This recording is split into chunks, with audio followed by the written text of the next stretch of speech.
Join me as we talk all things true crime.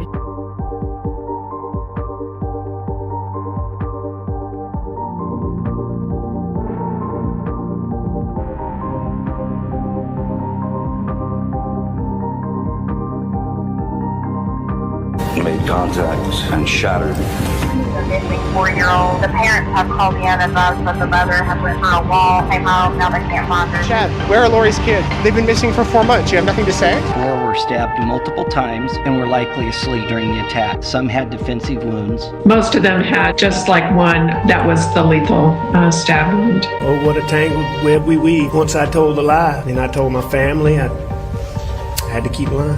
What's your, is it deemed? We haven't cleared anybody.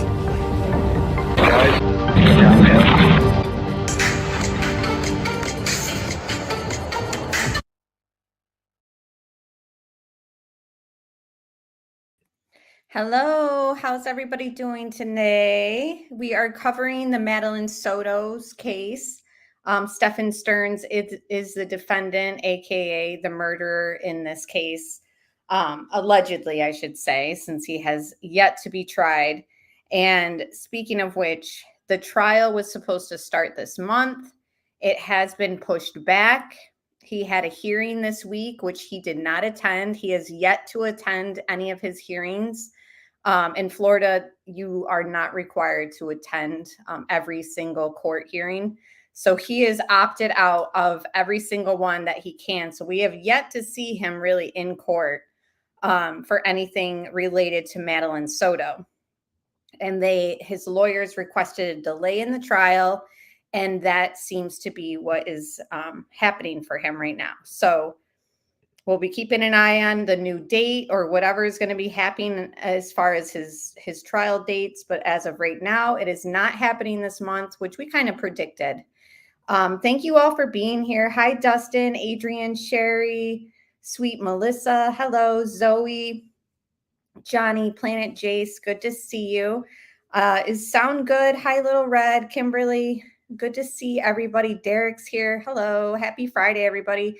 I have my moderator, Johnny, serving tea in chat. Got Debbie Fox here as well. We're good to go. Leticia says, I hope law enforcement is building a case to charge Jennifer Soto for Madeline's death. Yeah, it's some new developments happening. That's for sure. Thank you, Kimberly. Hey, Bella. Bella, I was wondering if you wouldn't mind also being a moderator. You're always very helpful, and I just like to have your comments highlighted a little better with you as a wrench. So just going to give you a wrench and welcome to the team of mods. Actually, Bella, you had stated something on one of my posts about Stephan Sterns. I think it was before his hearing. So let me just share my screen because there is an updated news report that came out last night. So let me just share that with you guys as well. Give me 1 second. Oh, wait, it's already on the screen. Oh, yeah. Hit like and subscribe as well, guys. Thank you so much.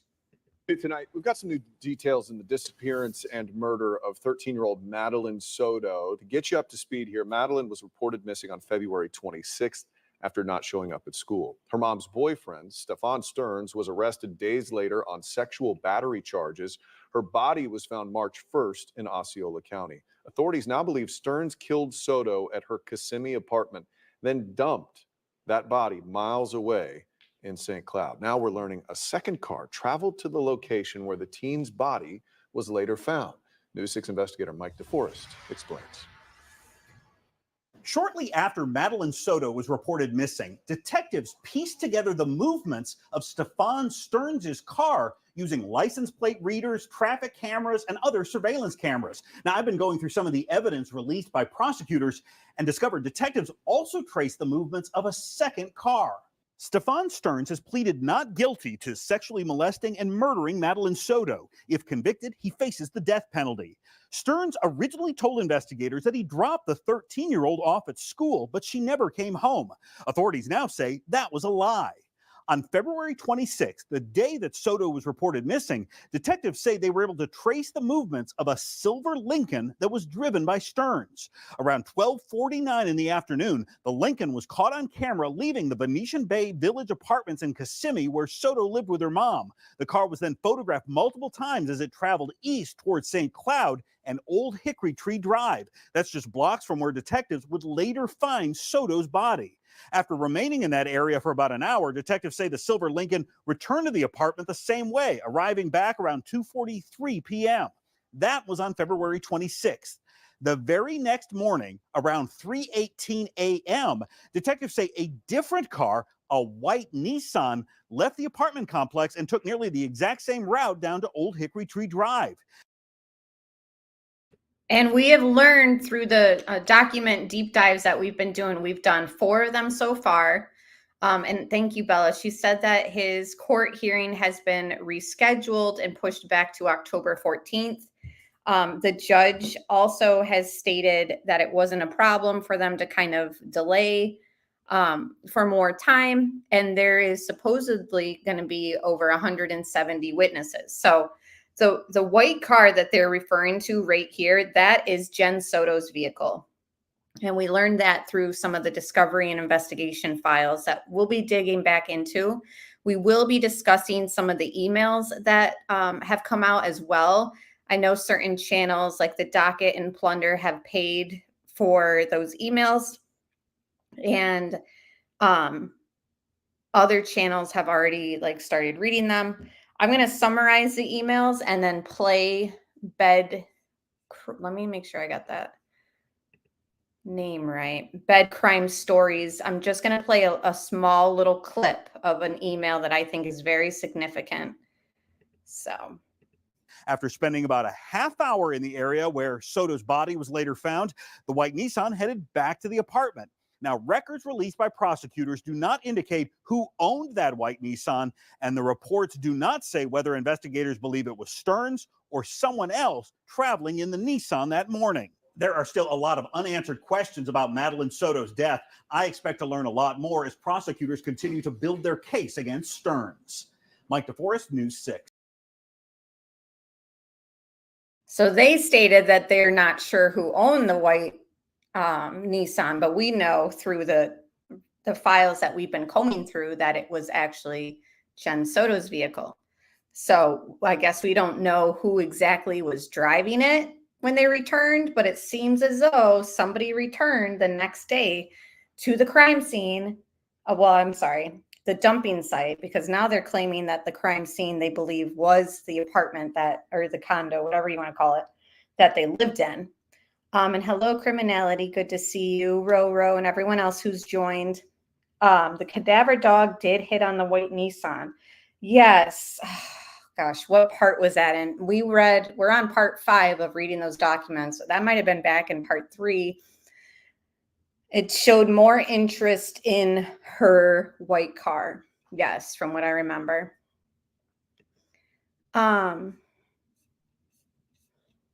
Hello, Melly. Good to see you. Sherry, everyone else who's here. All right, so let's summarize some of these emails that have come out. Like I said, channels have read through them. There was one significant email that I will play. Other than that, everything was just kind of father, mom, and him kind of talking back and forth. He's kind of giving this whole sob story like, oh, the conditions here are so bad and it's dirty, it's filthy. I'm always hungry. Let me just read through my notes of these and I'll share a little. Now I have liked this video. I've linked it also, and it's 40 minutes long, the read-throughs of the emails. And I'm only going to play the one email that I really think is significant. So let me summarize the first half hour, and then we'll listen to that one email, and then we'll dig into the discovery files or the investigation files, whatever you want to call it. All right, let's see. So he's asking his father in these emails for books that he wants to read. One of them is The Hobbit. which is super thick. It's a huge book. One of them is origami. He says he has plenty of paper, so he would love to learn, origami, and he hopes that it's allowed. The father responded like, oh, we'll jump on getting that origami book right now for you.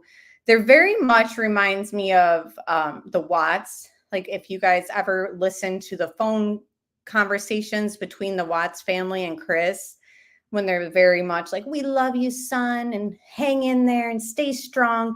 It's very much the same type of vibes. Almost reminds me also of like Brian Laundrie's parents, specifically the mother, just very much like, oh, my baby boy couldn't have done anything wrong. That's the type of vibe that I get from the emails by both the parents. So father and mother are in these emails with Stephan, and they're very much like in support of him, and he's given them the sob story of the conditions, etc. He's asking for money. He wants $30 for his commissary. He says hugs and kisses, love you too. Let's see. Stephan is complaining about not having eating utensils and the treatment that he's getting there. I guess a guard told him like figure it out, because they're strict with certain utensils because of obviously inmates who could harm themselves. He's complaining about his bed and how it's just not comfortable, and he said that there's bloody fingerprints on the wall and the conditions are filthy. He's worried about all his collectible toys and his trading cards. He's telling his dad, like, get a hold of so-and-so on Facebook. He might be interested in buying some of these. If not, then just, donate them to, and he gives like names of places that he wants his stuff to go to. He also says, but don't touch, these specific trading cards because they're very valuable and I'm not ready to give them up yet, but maybe in the future we might have to. Just very concerned with his like nerd material, I guess you could call it.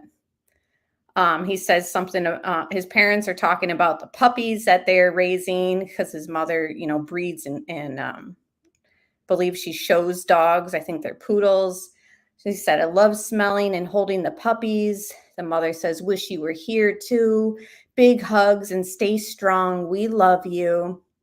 So he's describing his appearance, saying that he caught a glimpse of his reflection in the iPad that he's using to contact them, and that his eyes are all sunken in and he has dark circles. He also says his cheekbones are sticking out so much they could cut you. He's so hungry. Even after he finishes his whole tray of food, he still is left hungry. And he says that he's still getting in some workouts, and he finds it, incredible how he can jump back into shape just from doing push-ups and sit-ups. He's saying that he knows not to get his hopes up and can only hope his legal team will take on his ideas and pursue them with tenacity like he wants them to. But he also says he can't get into too much via the emails with them because obviously they're being monitored.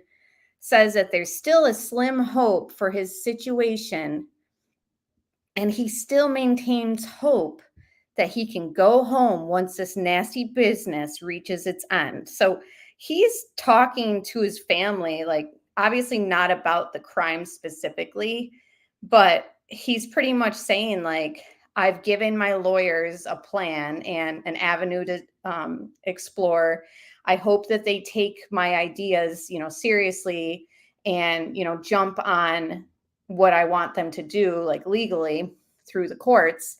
And he's pretty much telling his parents that he still has hope that he's going to get out. And it's just crazy. It's like, no, dude, like we have digital evidence of you. You're in these photos with Madeline. It's you. So I don't know how he's got this like idea in his head and what he thinks his lawyers can do, because they can't work magic, He asks his parents to maintain hope also, tells them to pray, complains about running low on coffee. He likes to have 2 cups a day. He's also running low on root beer candy.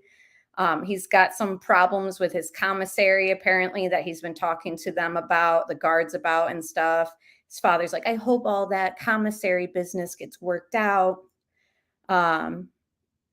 He says, oh, I wish I could be around for when the puppies open their eyes. And as they're growing, that's always my favorite stage of the puppy stage.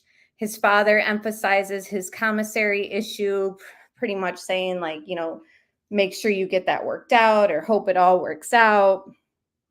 And then it gets into this one email with the mother, which I will play. So he also discusses issues with receiving books from his parents, gives them a list of requests he wants, and they're talking about, you know, the ones that they're sending him, and he really wants this book called The Congo, but Amazon has canceled it, so the father's scrambling to get it back on the list and shipped to him. He's asked for Lord of the Rings trilogy. It's just them making small talk about like what they can give their son. And they discussed the hearing that took place this week. And his father says, well, hopefully we can get you some candy and crackers and that Jurassic Park book you want. It's just very much like they're speaking to like a 12-year-old son who's away at like summer camp, in my opinion. And then this mother, right, dude, you're facing the death penalty. Exactly. Get a grip, come back down to reality. Come on now. How selfish. He has death penalty on him and he is not getting out of this. Exactly. But yet he's saying like, I'm holding on to faith and I have hope. Hey, Tony. Oh, well, happy birthday. I hope you have a wonderful birthday weekend. Right, Adrian. He's just ignoring the facts. Like, you really can't come back from digital evidence that they've discovered. Hey, E.E. Caroline, good to see you. He is a lot more than Madeline. You took her life. You need to realize that. Well, apparently, hey, Music City Mom, apparently the mother and father are under the impression that Jen Soto is way more involved than any of us, you know, considered. So we've been looking into her. You know, her statements in these documents have been kind of alarming. In fact, our last part that we did, part 4, one of Madeline's friends said that she was confused because when she spoke to Jen Soto told her that she dropped her off at school. And then the friend said, but then I was shocked to find out that Stephan Sterns is telling the media and everybody that he dropped her off at school. And this friend also stated that it didn't seem like Jen Soto was very panicky. So that's where we left off in the files. We'll get back to those files, but let's listen to this email. It's very shocking. Again, the full video is linked in the description box, but I'm only going to play this one email because I think that it's the most significant. Like I said, I pretty much summed up those other emails. It's just small talk about things that he wants in his commissary, books he wants, the puppies, nothing really of substance. It is still interesting to listen to because you guys can kind of get a feel for their dynamics with each other. They very much baby him. So just imagine the Watts family only in Florida. That's what it was pretty much like. But the mother writes an email and they redact Jen Soto's name, but we know that it's Jen that they're referring to. So let's listen to this and then we'll switch up and talk about the documents. I hope that gets resolved quickly. Do you remember your balance? Jail and prison are not meant to be comfortable. All part of the mental punishment, I guess. Stay positive. Talk with your attorneys. I keep thinking about how you would not ever rat out a friend. It really made me mad, and I felt like you valued them over us when you let them get away with stuff. Don't be doing that again. We all know, and the next word is redacted, was heavily involved in this, and I am disgusted that she is free and you are not when this is. So his mother right now is saying Jen Soto is heavily involved in this, and I'm disgusted that she is free and you are not. It's not all your fault. Oh my God, guys, I believe that would be a reference to Jen Soto. It's not all your fault. I mean, doesn't this, hey, Florida Bass Fishing, doesn't this sound like Cindy Watts talking to Chris when Cindy tells Chris, we know how she was, referring to Shanann? Here, his mother is literally saying, it's not all your fault. I'm disgusted that she's free. Like, what? You need to think about yourself more and her less. She sure isn't thinking of you and how she can help you right now. The whole family is willing to stay quiet and let you take the fall for everything. When you do that, you are hurting us too. So much like Cindy Watts talking to Chris, Cindy says things to Chris like, don't sign this plea deal, fight, fight, fight, go to trial. We know how Shanann treated you. And here we have Stephan Stern's mother. You know, it wasn't all your fault and she's not, you know, looking out for you. You need to stop worrying about her. Like, what is going on here? What impression does the family fully have on this whole scenario? For it not to be all of Stephan's fault, I mean, we kind of speculated for a while that she had more involvement. And I really think that she did. But the way that the parents are speaking in this email, the mother specifically, it's very much like they think he's been like bamboozled and wrongfully like imprisoned right now. Like, yes, he's in the jail, but yes, his parents have enabled him his whole life, though. Exactly. You can definitely tell that. She is a slime bag, Derek. I totally agree. I really do think that there's more to this. And I think this email has kind of shed some light on, you know, our suspicions kind of being confirmed. Now, we are not taking blame off of Stephan by saying, you know, could the mother be correct here? Hey, MK, good to see you, and Neat Noodle, everyone else. Yes, this is wild. This is my third time kind of listening to this email because I'm like, what? You know, there has been something to Jen when we've known that. Hey, Ava, and everyone else who's joined, hit the like button if you guys just got here. This email that we're playing right now is from Stephan's mother to him, speaking on Jen Soto being a part of this, saying that it's not all Stephan's fault. He needs to stop worrying about her. She's not worrying about him. Please get out of your head over this and start talking with your attorneys. This stuff is serious, and you need to approach it as life and death, which it is. I think of the craziness, and it's redacted, lived through with, redacted, various partners, not a stable life at all for a child. I do pray for, redacted, and for you daily. I am thrilled that you are working out again. She's thrilled that he's working out again.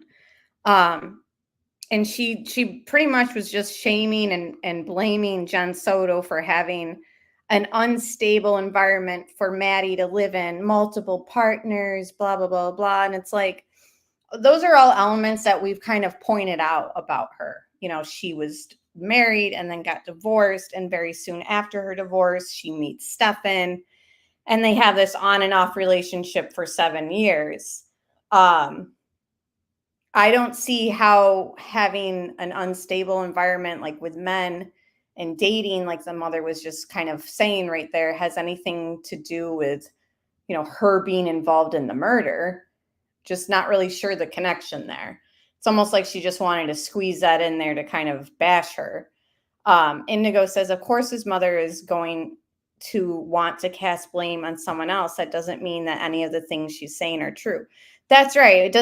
This doesn't prove, you know, that she was involved. I mean, Stephan, I'm sure, has manipulated and lied to his own family. However, I do think that there's a lot that kind of shows like it seemed like Jen was in the know of something here. Her stories changing, her stories to Madeline's friends changing. Everything that we've kind of combed through since this case has started sort of came back to even experts saying like the mother's behavior is odd. The mother's not really acting like a mother would when their child is missing, etc.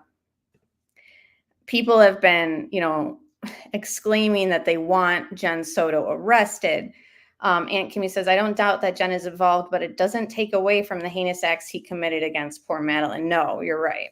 That's absolutely right.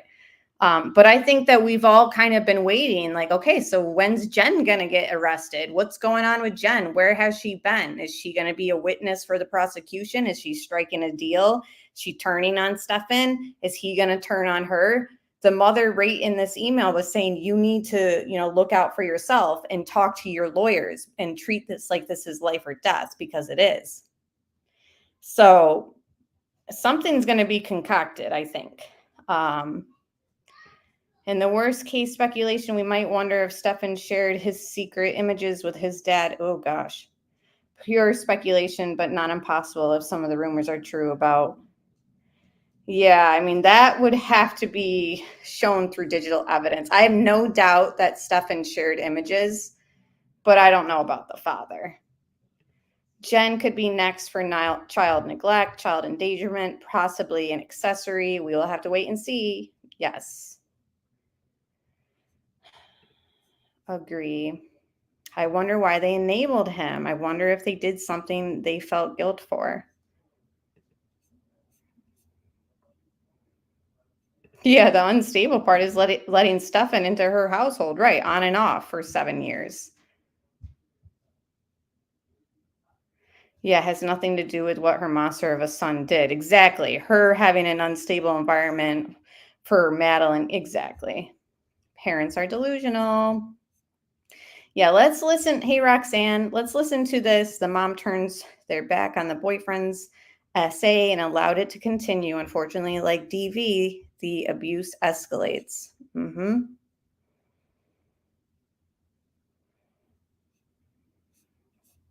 Let's listen to this without me interrupting too.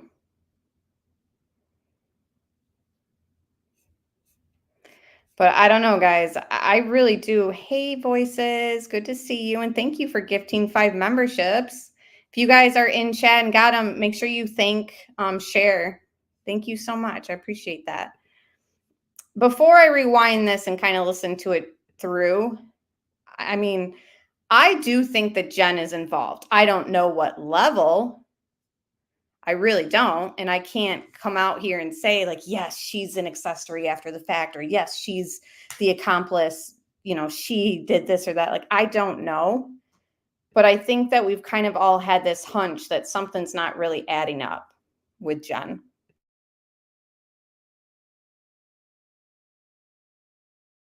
You need to think about felt like you valued them over us when you let them get away with stuff. Don't be doing that again. We all know, and the next word is redacted, was heavily involved in this, and I am disgusted that she is free and you are not when this is not all your fault. Oh my God, guys, I believe that would be a reference to Jen Soto. You need to think about yourself more and her less. She sure isn't thinking of you and how she can help you right now. The whole family is willing to stay quiet and let you take the fall for everything. When you do that, you are hurting us too. Please get out of your head over this and start talking with your attorneys. This stuff is serious, and you need to approach it as life and death, which it is.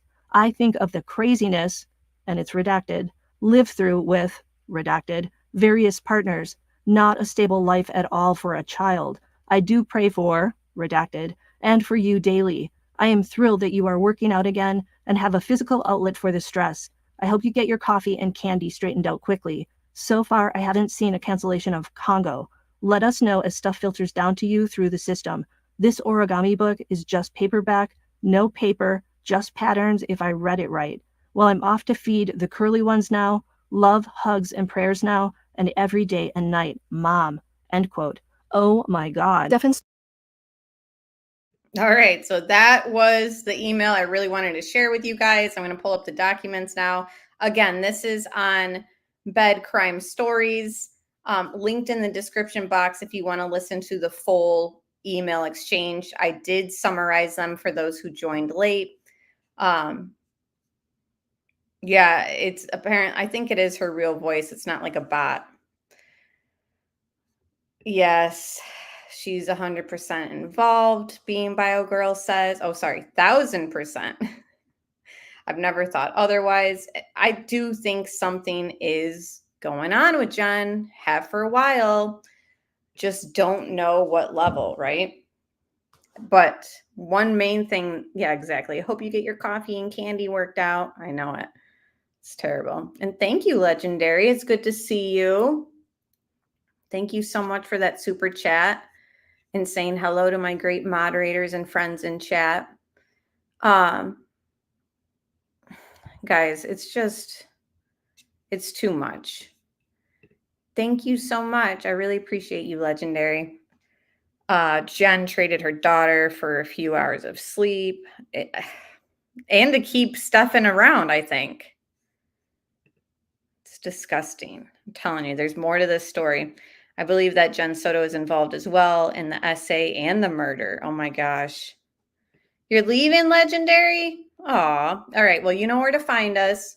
And we'll be back Monday night and throughout the week on cases. So join us again. And thank you so much for that. Appreciate you. All right. Let me pull up these documents. Now, we left off around page 114. Now, this is the conversation that she had with one of Madeline's friends. Hold on, sorry, I didn't realize I wasn't sharing my screen.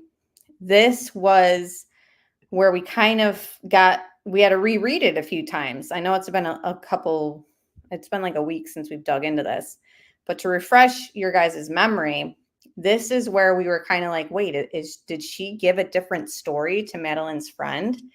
And it appears she did. So this is an incident report. The minor's name has been redacted, but we determined that it was one of Madeline's friends. And they speak about her menstrual cycle that was a week or two late.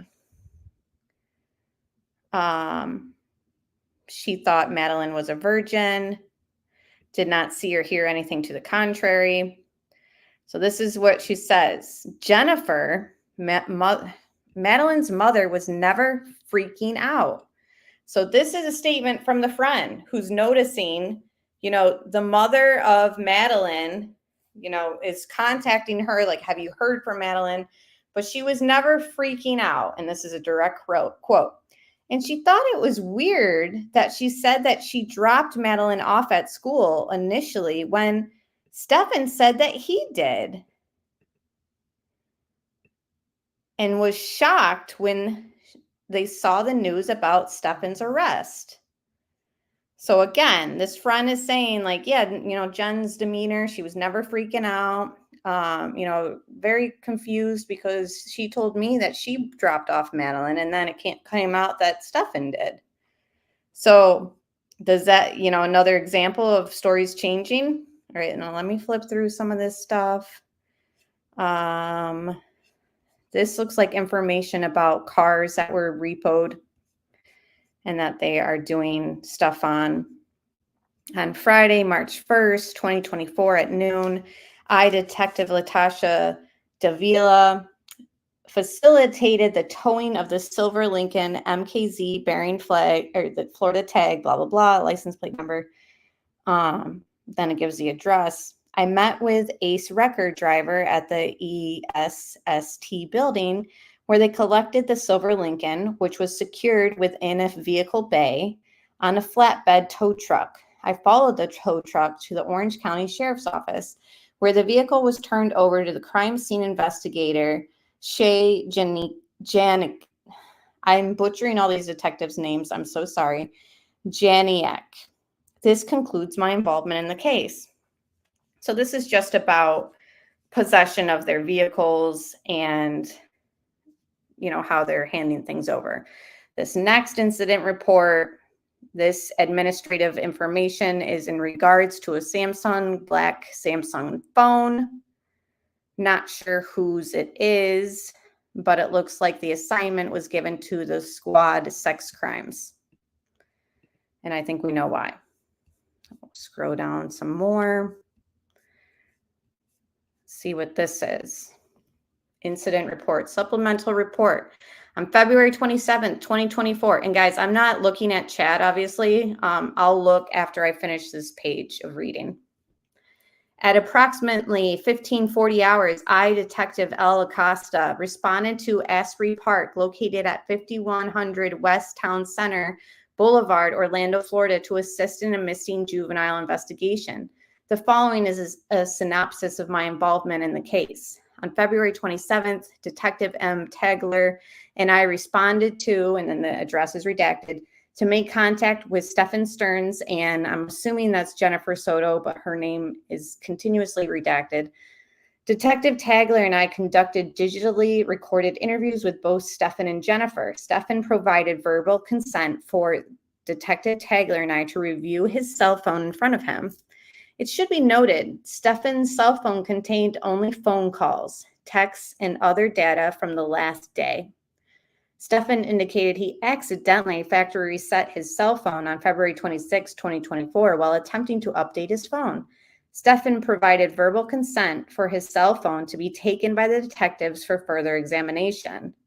While on scene, Detective Tagler and I reviewed surveillance video of the redacted Orange County Sheriff's Office Violent Crimes Unit continued to review the surveillance video. On February 28th, at approximately 01:30 hours, I accompanied Stephan's vehicle, which was being towed to, and then it gives the address that they're towing it to. On February 28, 2024, at approximately 02:40 hours, I submitted Stephan's phone described as so that is his phone, the black Samsung cell phone, to our digital forensics unit located at Central Operations.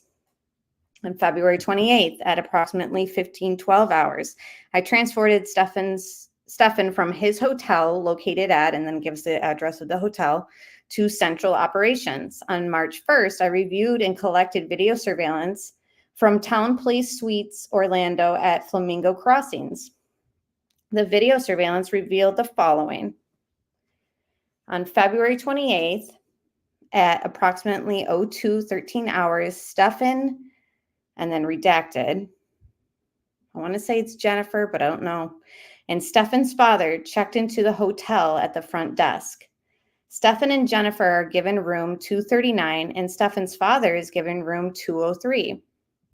On February 28th, at approximately 04:42 hours, Stephan exits the hotel through the main front entrance. On February 28th, at approximately 07:28 hours, Stephan's father exits the hotel through the main front entrance. On February 28th, at approximately 09:54 hours, Jennifer exits the hotel to walk her dog through the main front entrance and returns at 10:03 hours. On February 28th, at approximately 10:50 hours, Stephan's father re-enters the hotel through the main entrance. On February 28th, at approximately 10:55 hours, Stephan re-enters the hotel through the main entrance.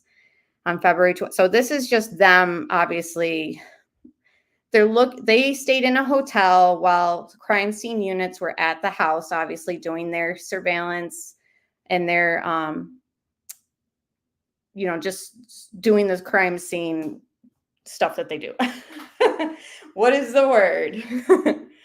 But so they have the house taped off and they're doing their work, and they stayed at the hotel.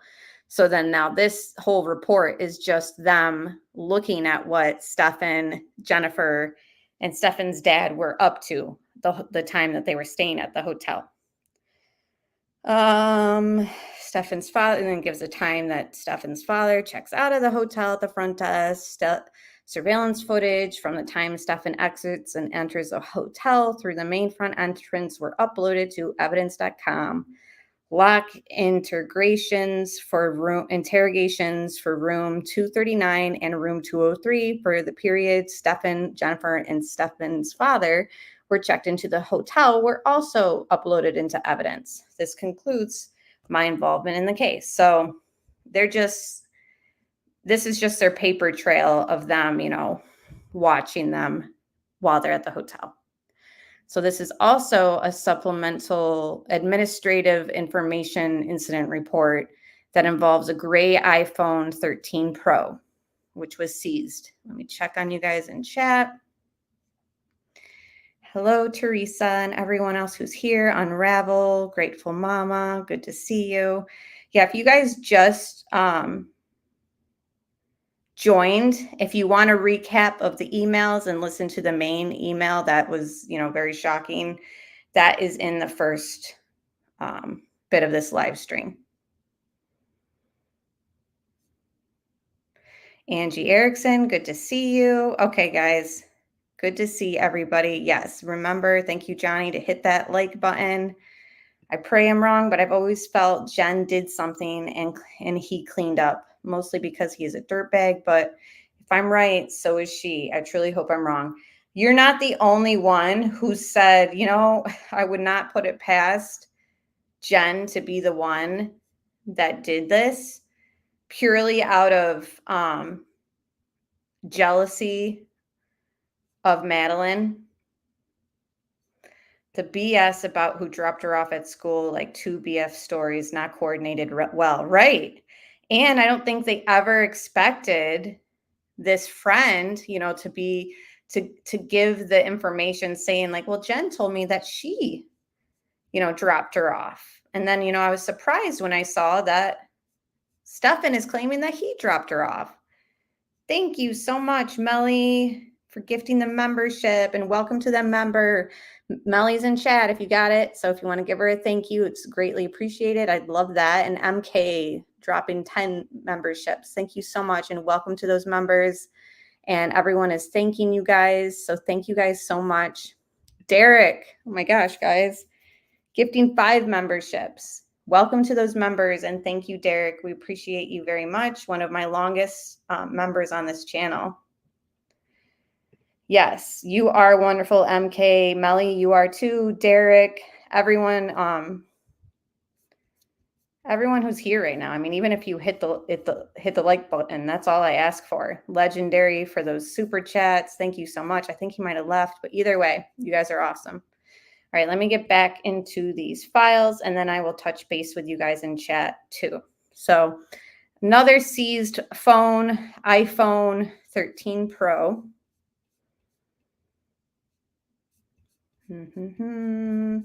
Supplemental reports. Okay, look at this. Completely redacted. Page 124, page 125, 126. So, I mean, this has, is this a glitch? It's saying all the way up to, is this a glitch? No. So all these pages all the way up to 138 are redacted. Okay, what is this? Information about the search warrant. So after they had that information with the iPhone 13, ton of pages are redacted. I'm assuming in reference to stuff that was found on that iPhone, but I can't say 100%. This stuff is talking about, the search warrants that they have for their digital stuff.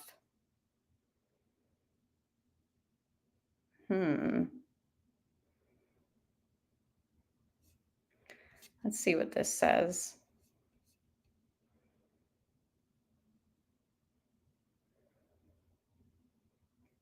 So this is a sworn affidavit, the law enforcement officer, deputy sheriff for sheriff of Orange County, submitted via secure electronic file system, before below signed judge, who makes this application and states under oath that affiant has probable cause to believe that evidence, to wit, Items of value are specified as weapons, including knives, blunt objects, firearms, ammunition for firearms, projectile casings, fingerprints, blood, hair, DNA fibers, other items of serology to include. So this is like giving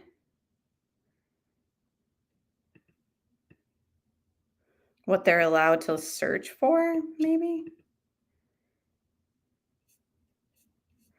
I can't pretend that I know what this stuff means, but I know it has something to do with the search warrants.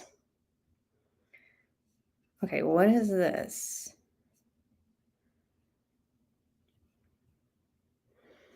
Detective Chiang is a detective sheriff with Orange County Sheriff's Office, Sex Crimes Unit. Detective Chiang is a law enforcement officer of the state of Florida.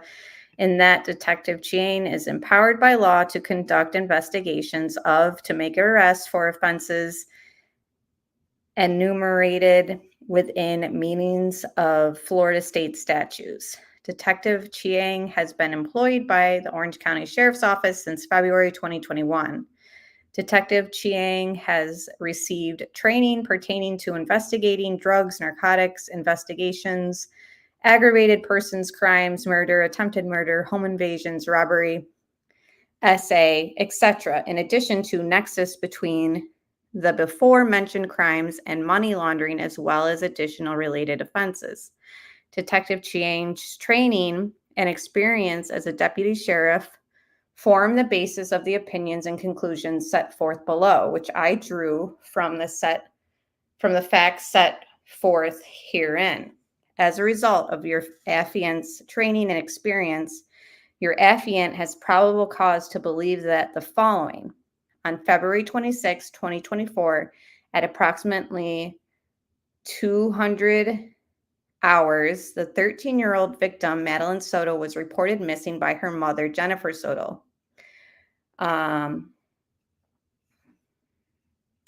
Jennifer advised Madeline's stepfather, Stephan Stearns, picked her up from home and well, that's interesting. This report is saying that Stephan picked her up from the home and dropped her off at, then it gives the address, which I'm assuming is a school. So this is saying that she's stated that Stephan wasn't there overnight. You guys see that? And then the other documents that we've read in interviews with, I've highlighted the part I'm talking about right now. The other incident reports and written interview stuff that we've gone through. Remember, this is step 5, or this is deep dive 5. So we've been digging through these files for, a couple weeks now.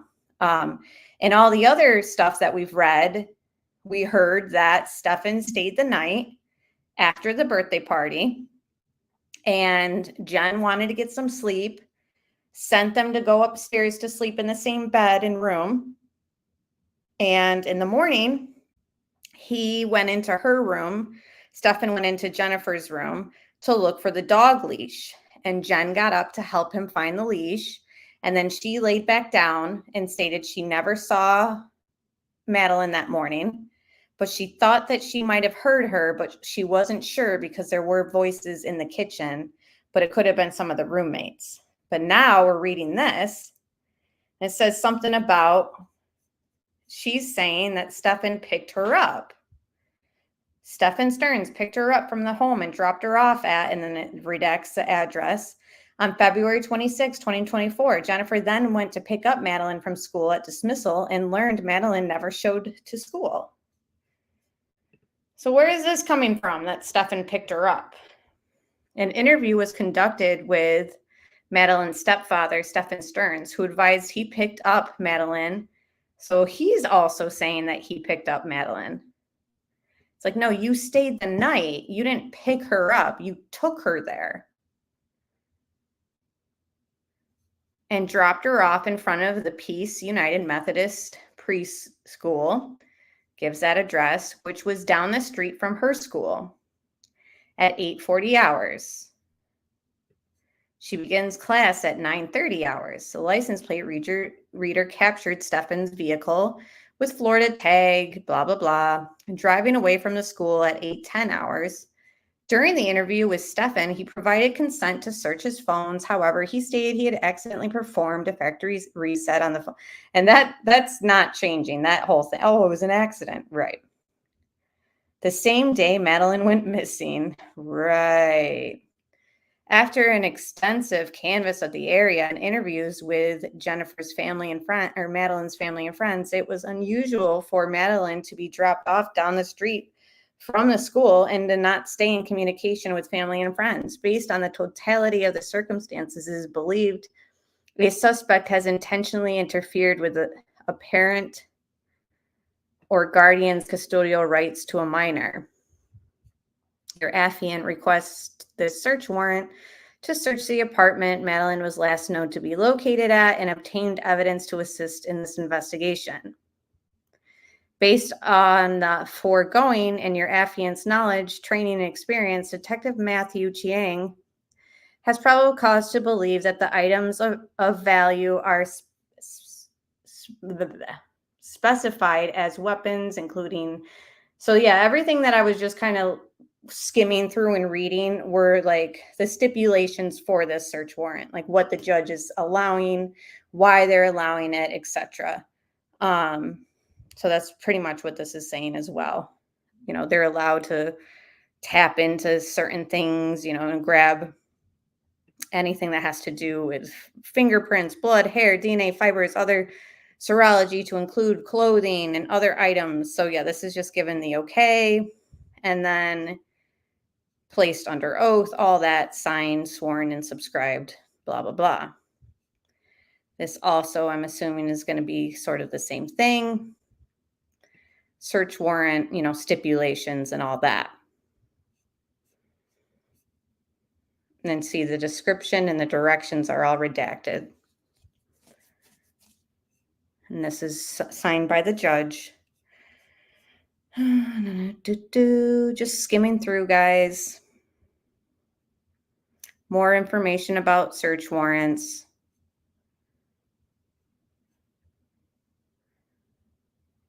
You know, lieutenants approving this, all that.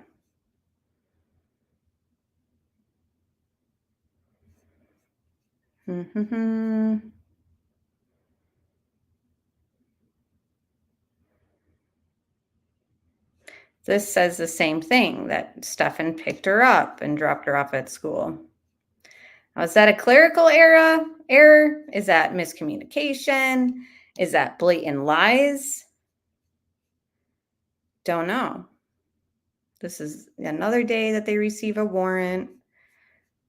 All this after the search warrant information blacked out and redacted. Unfortunately.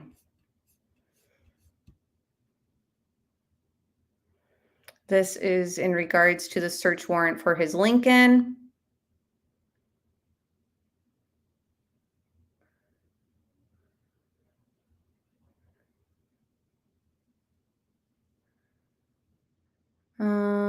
Yeah, they're gonna check the historical navigation data.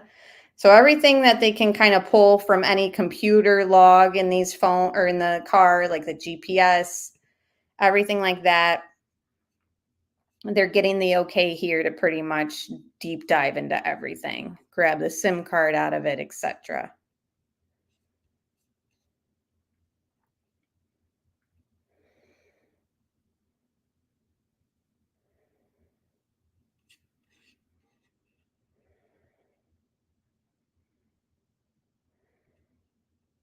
Okay, hold on. All right, yeah. So this is kind of talking about stuff that was found on his phone. After an extensive canvass of the area and interviews within the victim's family and friends, it was learned it was unusual for the victim to be dropped off down the street from the school and not stay in communications with family and friends. Yes. Upon reviewing the contents of Stephan's phone, several images and videos were located which depicted the missing juvenile with her, you know, all her private parts. as the focal point of the pictures and videos. There were also pictures and videos depicting the missing juveniles. More, oh my God. This highlighted. As such, the files depicted this of a child. Your affiant has probable cause to believe that Stephan was in possession of the material depicting those images of the child. Should be noted, this is the part that's just like, after reading those emails with the parents, like him saying that he has hope and, you know, it's not a 0% that he won't be able to get out, and that he thinks, you know, if his legal team listens to him, which I summarized all this stuff that he was saying to his parents earlier in the stream, if you joined late. I mean, he was pretty much saying that he has hope that he'll be able to be free. It's like, no, dude. No, not with what they have on you. Like, hello. You can't deny it, because it's talking about your member observed with a distinct marking on which consisted of, oh my gosh, they're going to describe it. Consisted of a bright pinkish colored skin below the head of the, you guys know, until approximately a quarter of the length down the shaft of the. Several other pictures capturing the distinct pattern were observed on the phone. Further, as your affiant was reviewing the pictures and video, and I feel so bad for these detectives that, I mean, I know that they work these sex crime units, but still, you got to feel for them. You know, they're doing their job, but it's unsettling, I'm sure.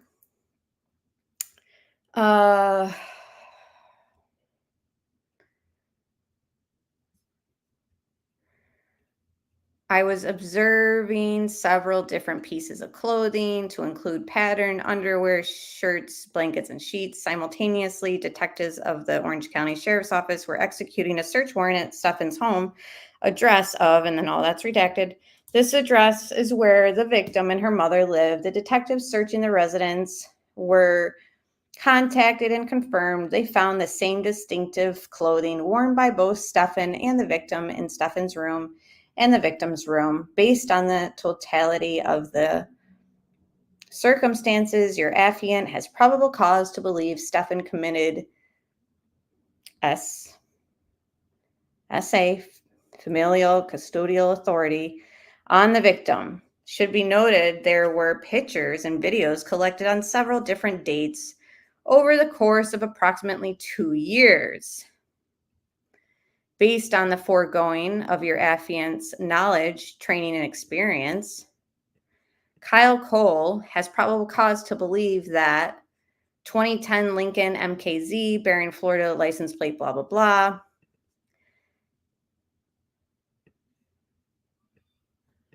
Okay, so they have the system consists of computer attached to video screen and digital storage media enclosed in a box, which is installed in the video. So they're pulling the computer that was in his Lincoln. The following information is located within the infotainment system, stored on digital media within the system, live and deleted user attributions data, including but not limited to user accounts, email accounts, passwords, PIN codes, patterns, methods of payment, account names, all this stuff they're pulling.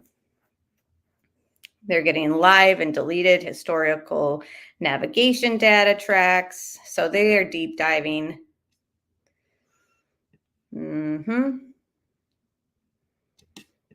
So yeah, they're doing everything they need to be doing. All that information obviously will come out at trial. What was found? This is sort of stating the same thing. There was a lot of search warrants that were conducted, and they kind of repeat the same things over and over, what they're allowed to pull, why they're allowed to pull that stuff.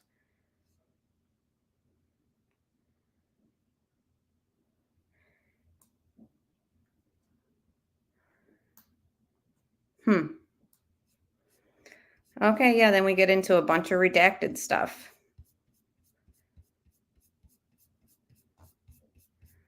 Lots of it.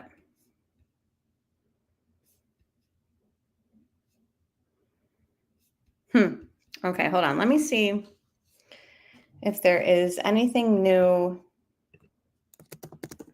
since we've been live.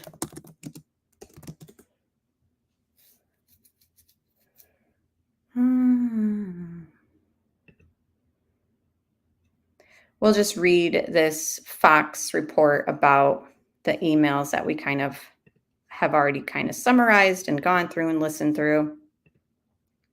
Stephan Stearns' jail emails reveal others involved in Madeline Soto's case. I'm disgusted that she is free.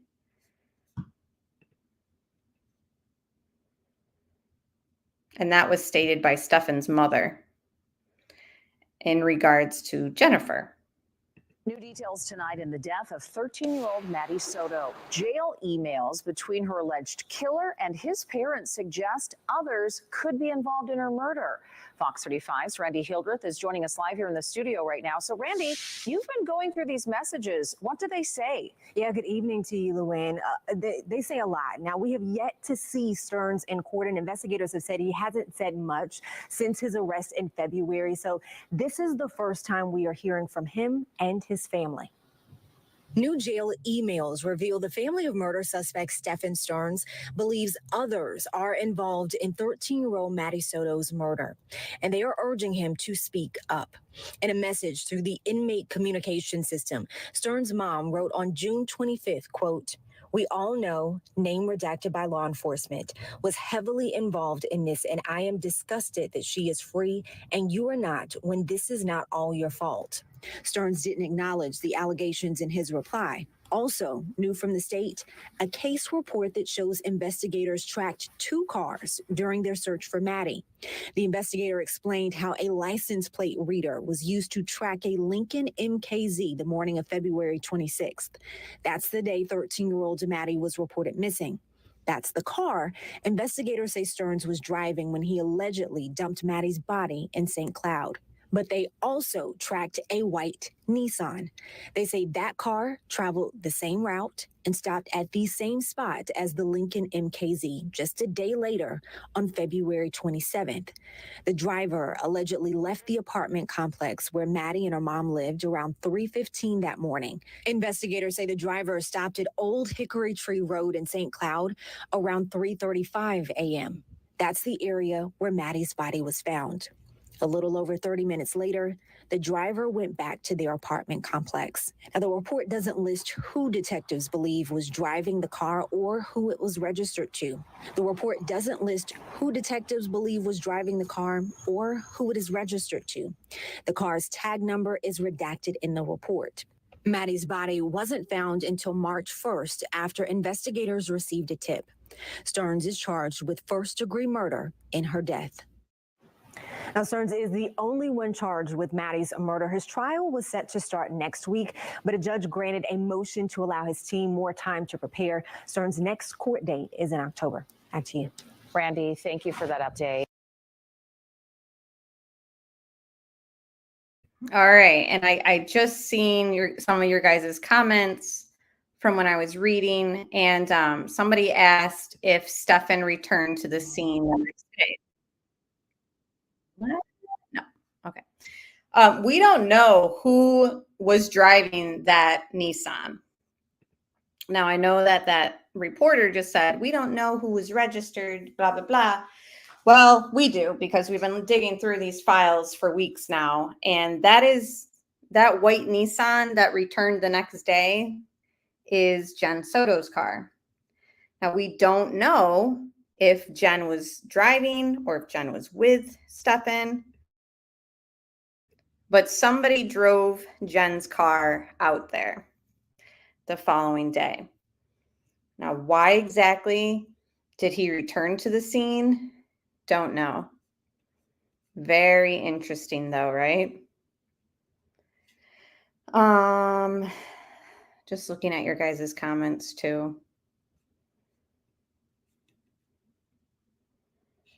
Yeah, I know. That stuff that I was reading is just disgusting. I know. It really is. So back to the files. This report of the crime scene investigation The scene description: the scene consisted of a large private property located west of Hickory Tree Road. The front gate of the field faced east of the Hickory Tree Road. Figure 1, the image above depicts 5670 Hickory Tree Road as indicated by the red marker. And this, of course, is signed off.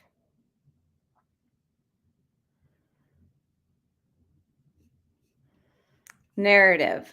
On Friday, March 1st. So this is the day that they discover her remains. Report of crime scene investigation. So I'll read through this and then we'll call it a night. You guys share your thoughts and I'll check back with you in chat before we close out. Friday, March 1st, at approximately 16:51 hours, I was notified of a death investigation by forensic supervisor Seda and was requested to respond to 5670 Hickory Tree Road. I arrived on the scene at approximately 18:23 hours and met with forensic supervisor Seda and Kissimmee Police Department Detective Mark Morris. Detective Morris advised that a missing person investigation was initiated for Madeline Soto, descendant, on Monday, February 26. A search was initiated, and on this date, Osceola County Sheriff's Office search team located the missing individual deceased at the location mentioned above. After conducting a scene walkthrough with forensic supervisor Seda and conferring with Detective Morris, I photographically documented the scene, processed for latent fingerprints, and items of evidentiary value were collected. Forensic supervisor Seda contacted forensic technician Hayne Nguyen, who responded to the scene and assisted with Faro 3D scanning. Please refer to her supplemental report for further information. So I don't think we've read that supplemental report yet. It's probably somewhere in here. On this same date at approximately 21:27 hours, medicolegal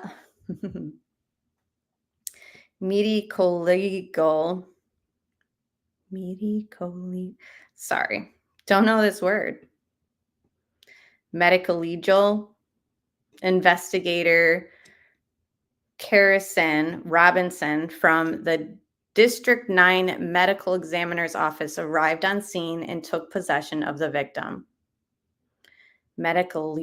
I'm stuck on that. Sorry, guys. On Monday, March 4th, forensic technicians Hayne Nguyen arrived at the District 9 Medical Examiner's Office to collect major case prints from the descendant. Refer to her report for further information. Observations.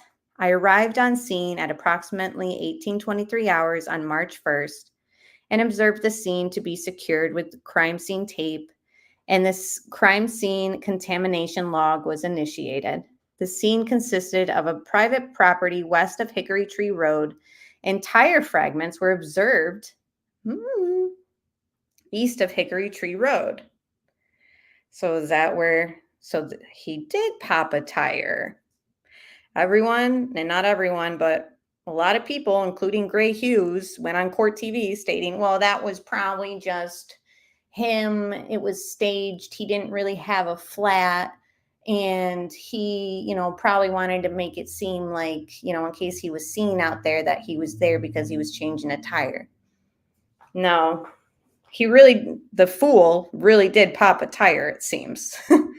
And that's one of the main reasons why we were able to locate her. So he failed at hiding her pretty much. The property where the descendant was located consisted of a fence and gate enclosing the open field. The gate was observed open. A row of bamboo trees was observed southwest of the gate.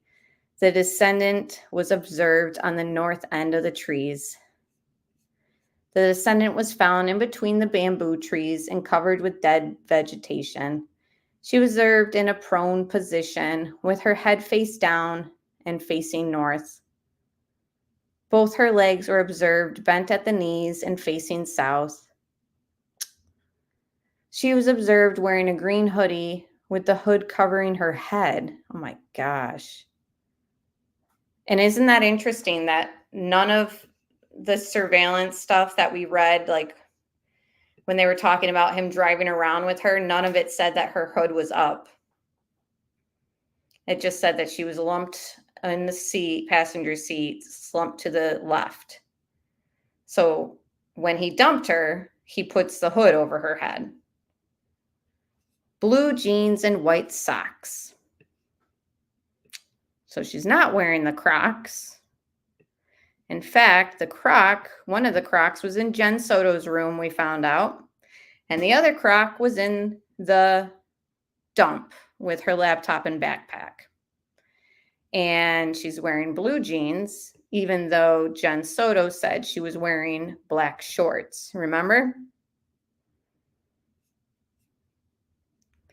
Let's read through this as well because it does pertain to the crime scene.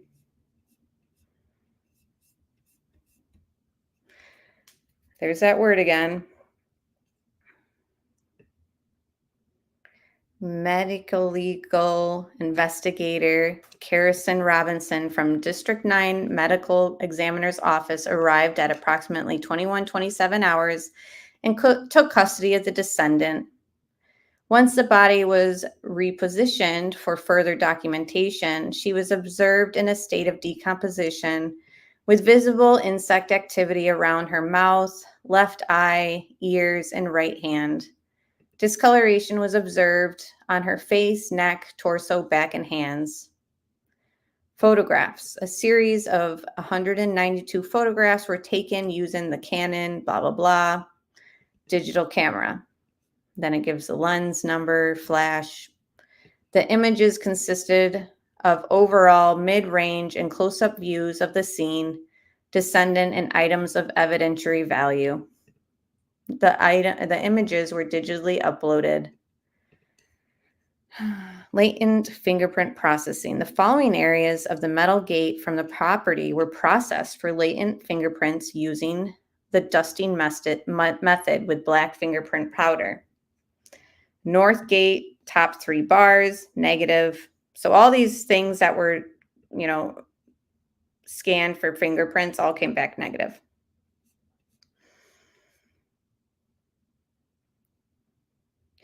Sketching. A final sketch of the scene was completed utilizing Faro Zone software.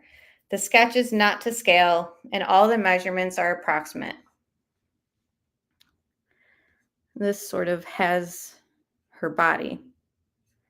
Obviously not to scale like it says. So here's the scene. So marker 1 and marker 2 are the tire fragments. So across the road area from where she is, were tire fragments. I wonder if he went back there to collect tiger fragments the next day. I don't know.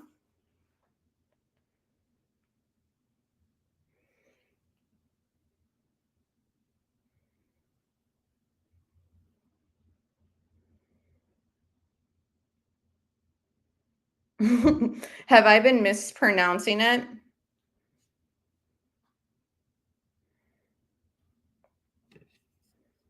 I don't know. It's the second one. Yes, it's this one. Black shorts were, black shorts were found in his car, as well as pink undergarments. Remember? Found in his car. So Jen Soto tells everybody she was last seen in black shorts. And that's where they found them. Yeah, exactly. He's not that smart to stage a tire popping, but why did he return to the scene? I guess he isn't that smart if he left tire fragments behind. He changed her, or the mother lied about what she was wearing. Yeah, no, he's not. And obviously he didn't collect the fragments because they were still laying there.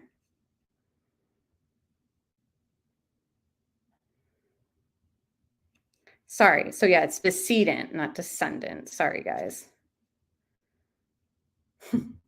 Don't really talk about dead people too much. I know I have a true crime channel, but my bad.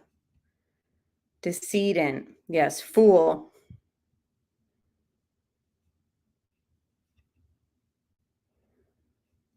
Okay, so it's an investigator and the investigative of any death that falls under the jurisdiction of the medical examiner or the coroner, including all suspicious, violent, and unexplained and unexpected deaths. Thank you so much for that.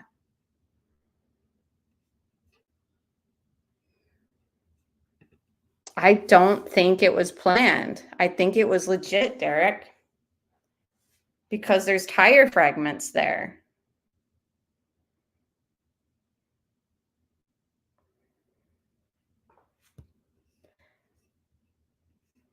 They generally go back to see if the body has been discovered and still there and possibly considering moving it to a secondary location. Right. So then why did he go back?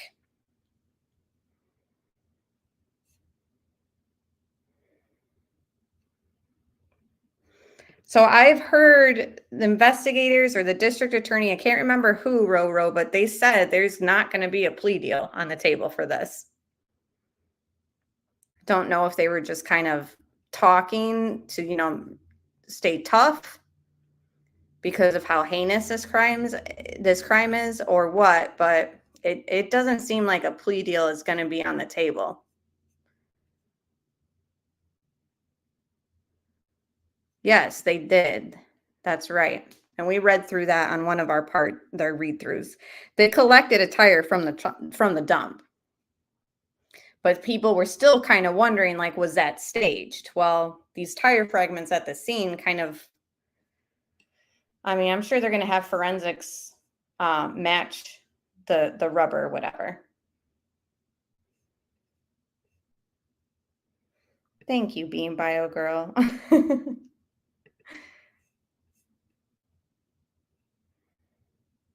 My final thoughts are Stephan is effed, and he sounds like he's miserable in jail. I could not be happier about that. Until the guilty verdict gets returned and death is handed down. I agree. I totally agree. He returned because he is sick. Right. Like, did he have like some curiosity? Thank you, Natasha. And that's the thing is I don't read these documents before I go live with you guys. So everything is just in real time, me struggling live. So I appreciate you guys sticking around for it.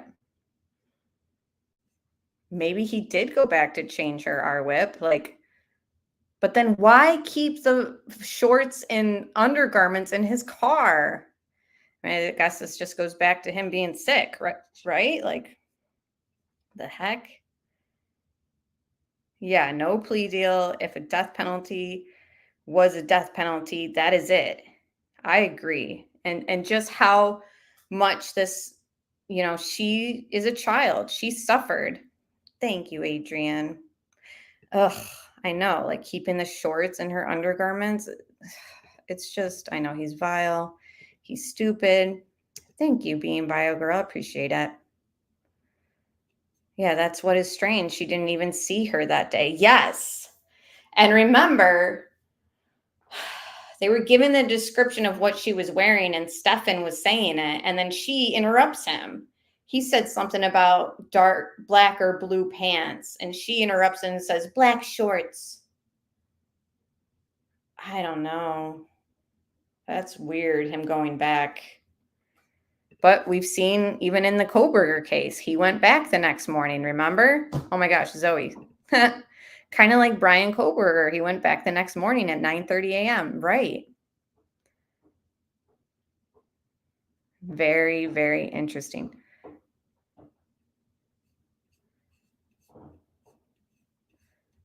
What's Roxanne saying?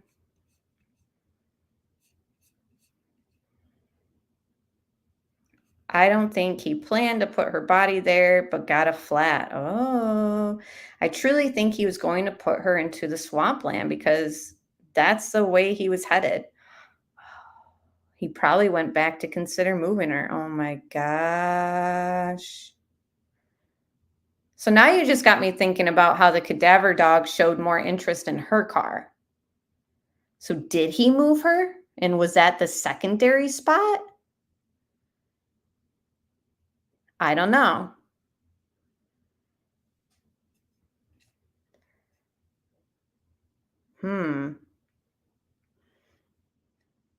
Yeah. So Being Bio Girl says, we appreciate all you do. And then Roxanne says, even if ATS can't pronounce a word. Guys. I appreciate you guys sticking with me. I can pronounce things, but I can't spell. Oh, cray. I'm pretty bad at spelling too. Yes, give me a like. Thank you, Derek, even though I mispronounced that word over and over.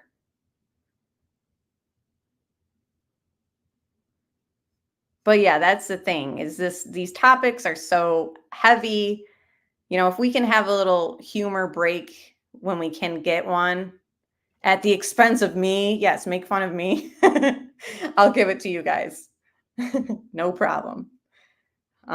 Especially when we have to talk about the stuff that we're talking about, especially with Stephan involved and we all want to throw up.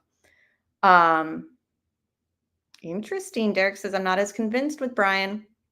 So I'm reading through that new Howard Bloom book. We've only gone through one part. We're going to go through part 2 on Monday. So Monday Night Live will be Idaho 4 related. And of course, we'll be following that trial when it comes next summer. Yes, it's called Pregnancy Brain. Yeah, see, I know how to spell and read. It's just, I'm pregnant. So my gut says she knows more for sure. I just don't wonder to what extent. Either way, I hope she faces the music. Me too. That's where I'm at. It's like, we've assumed that there's been something with Jen. Either she covered it up, either she was there for it all. I mean, she's already shown that she's neglected her child and put her in unsafe situations by telling them to go sleep together in the same bed. So, I mean, if you're a mother who's approving your boyfriend to sleep with your teenage daughter who just turned 13, anything else that we speculate that she could be involved in is in the realm of like, I could see it. I could see that. You know what I mean? Because who does that to begin with their child? Maybe he wanted to make sure he didn't forget or leave anything behind. I don't know. Yeah. Yeah. But then why leave the tire fragments unless he's just that stupid? I mean, he is stupid. We even read in one of the parts before we got here, part 5, somebody called the tip line in and said that they helped him change that tire. So he doesn't even know how to change a tire, which we kind of all figured. All that, you know, video game and card collecting and Pokemon Tamagotchi playing. I mean,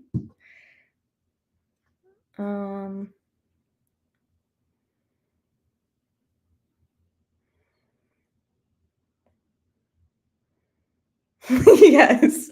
Every thumbs up puts $1 into Amber's English tutoring fund.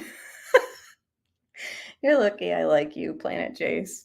But yeah, I have no problem, you know, making fun of myself. If they have digital forensics, they will bring it all into trial. Yes. And it seems as though with the pages that they were shown to have redacted, it was in relation to his car, that iPhone specifically. They're discovering stuff.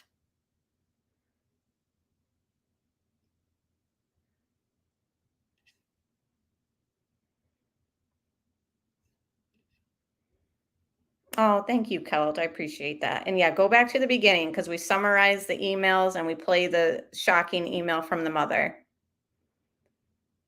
Oh, thank you, sweet Melissa. I'm glad you were reading this. Thank you. I understood all of it. Thank you. Welcome, Lisa.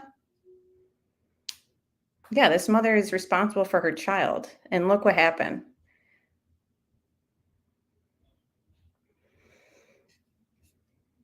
Yeah, she needs to be in jail too. That's a crime in itself. I think he was panicking. Oh, I'm sure.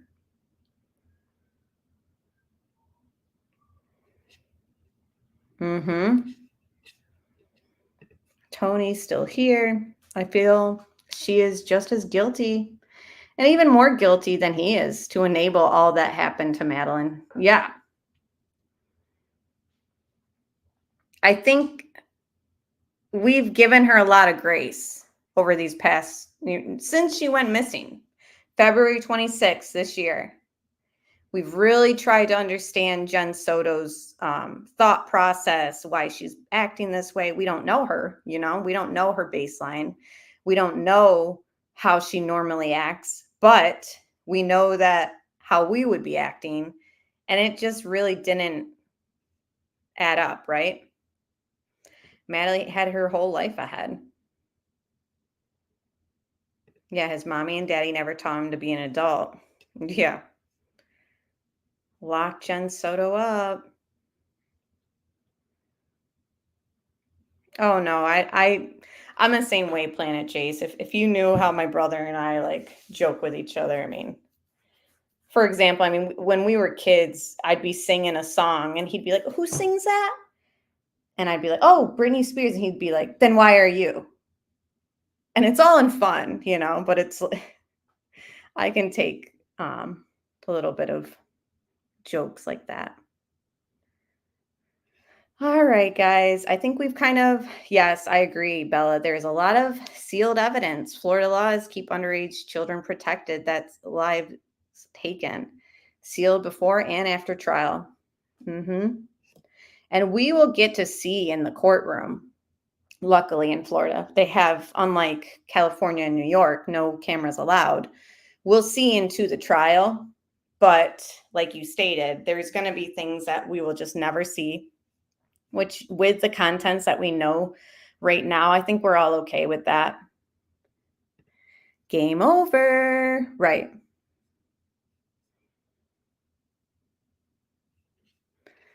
All right, guys.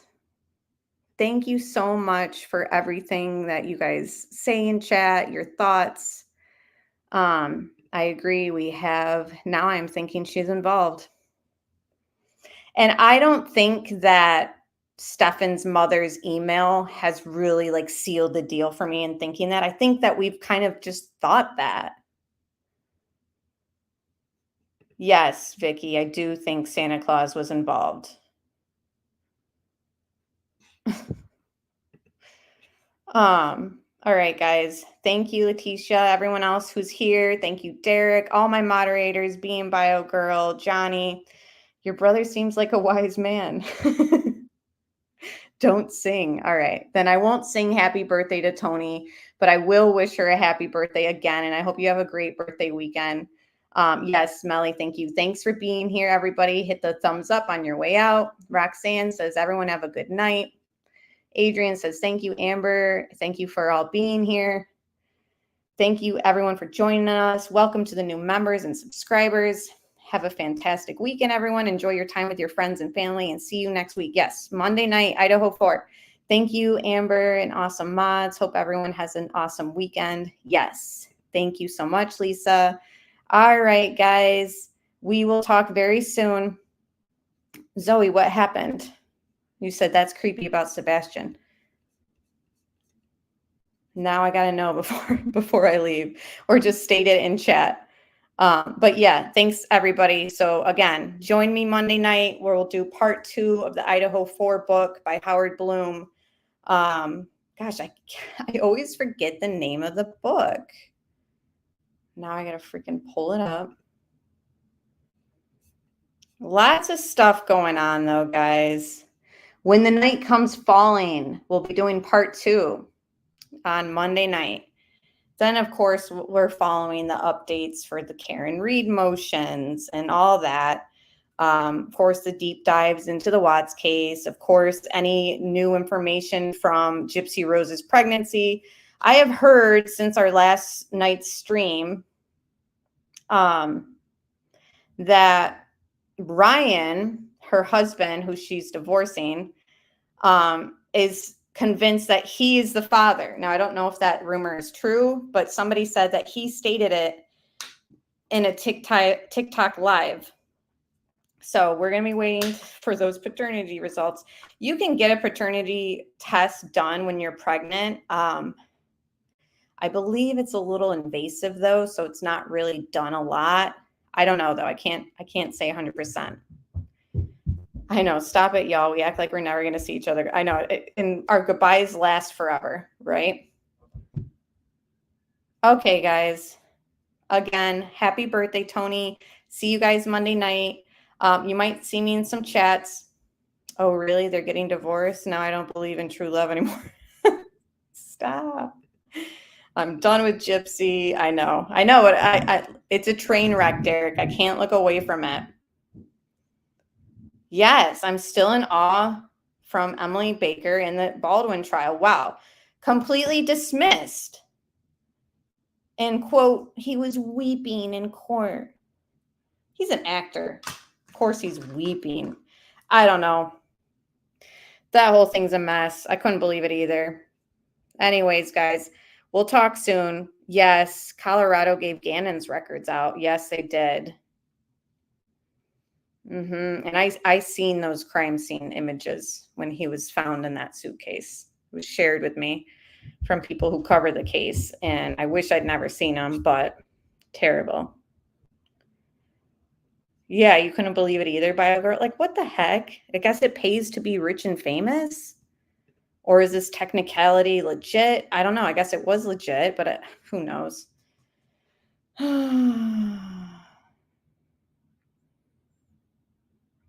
The prosecutor lost that case. She was trying really hard too, wasn't she?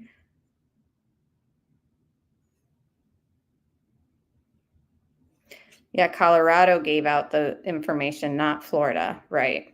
Even though that crime scene image that I seen had to have been Florida property. I don't know.